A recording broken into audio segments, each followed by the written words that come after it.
আমি এটা মডেল তৈয়াৰী কৰিব লাগিব এই মডেলটো যাতে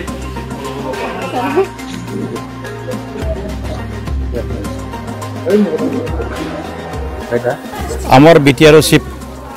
সন্মানীয় প্ৰমোদ বড়ো ডাঙৰীৰ নেতৃত্বত গোটেই বিটিআৰ অঞ্চলত মিছন মোডত কাম চলি আছে আমি জানো গোটেই বিটিআৰ অঞ্চলৰ স্পেচিয়েলি মহিলাসকলক যদি উন্নত পৰ্যায়ৰ কাৰণে আৰু কমাৰ্চিয়েল মেথডত যদি বোৱা কাটা কৰিবলগীয়া হয় তেতিয়া মিছন মোডত কাম কৰিব লাগিব গতিকে আমাৰ এটা মিছন লঞ্চ কৰা হৈছে বডোলেণ্ড হেণ্ডলুম মিছন এই বডোলেণ্ড হেণ্ডলুম মিছনৰ থ্ৰুদি আমি ইয়াত জমদুৱাৰ সমষ্টিত আজি কি আছিল ক্লাষ্টাৰটোৰ নাম চেৰাং ক্লাষ্টাৰ আমি ইয়াত অপেনিং কৰিলোঁ মই আশা কৰিছোঁ এই চেৰাং ক্লাষ্টাৰে গোটেই বিটিআৰৰ অঞ্চলৰ এটা ভাল মডেল হ'ব আৰু ভাল মডেল হিচাপে তেওঁলোকে স্বীকৃতি দিব পাৰিব সেইটো মই আশা কৰিছোঁ আৰু গোটেই বিটিআৰ অঞ্চলত আজি মহিলাসকলক যদি আমি একেবাৰে পাকঘৰৰ পৰা যদি বাহিৰৰ ওলাই আনি যদি কামত মানে ব্যস্ততা নিদুখাওঁ বা ব্যস্ততা নকৰোঁ তেতিয়াহ'লে বিটিআৰ অঞ্চল উন্নতি নহ'ব গোটেই মহিলাসকলক তাক এংগেজ কৰাৰ কাৰণে সেইটো আমাৰ পলিচি থেংক ইউ আমি হেণ্ডলুমৰ যিটো মিছন মোড লৈ পেলাই আমি কাম কৰিছোঁ অলৰেডি তাত মানে আমি বিভিন্ন ধৰণৰ আমাৰ জেকাৰ্ট মেচিন ফ্ৰেমলুম তেনেকুৱা বস্তু দি পেলাই আমি তেওঁলোকক মানে ট্ৰেইনিং দি পেলাই আমি ব্যৱস্থা কৰিছোঁ বহুত ট্ৰেইনিং চলি আছে ষ্টেপ বাই ষ্টেপ দেখা গৈছে যে মাৰ্কেটত এতিয়া ধৰণে আপোনালোকে আজি আমি অলৰেডি বিটিআৰ গভৰ্ণমেণ্ট আৰু আমাৰ ষ্টেট গভৰ্ণমেণ্ট অলৰেডি আমি পাৱাৰলুমৰ বস্তু কমপ্লিটলি বন্ধ কৰা আছে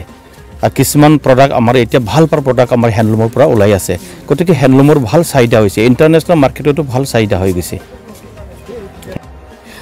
মই অসম ৰাজ্যিক গ্ৰামীণ জীৱিকা অভিযানৰ ষ্টেট মিছন ডাইৰেক্টৰ হওঁ আৰু আমি ইয়াতে আহিছোঁ আজি এই ব্লকত আজি চাবলৈ যে ইয়াত কি কাম হৈ আছে আৰু আমাৰ মহিলাসকলে খুব ভাল কাম কৰি আছে বুলি আমি গম পাইছোঁ এতিয়ালৈ CSP চেণ্টাৰ এটা ইনগ্ৰেট কৰিলোঁ আকৌ এতিয়া এইটো চেণ্টাৰলৈ আহিছোঁ মহিলাসকলে ভাল কাম কৰি আছে আৰু তেওঁলোকে আমি যিমানখিনি পাৰোঁ তেওঁলোকক আমি আৰ্থিকভাৱে সাহায্য দিছোঁ আৰু ভৱিষ্যতে তেওঁলোকক কেপাচিটি ট্ৰেইনিং বিল্ডিং কৰিবলৈ আমি তেওঁলোকক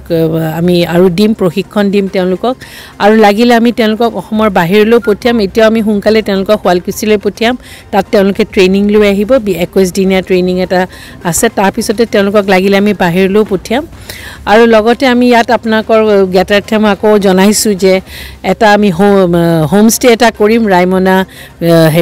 ফৰেষ্ট ৰিজাৰ্ভৰ ওচৰত যাতে যিখিনি পৰ্যটক আহে টুৰিষ্ট আহে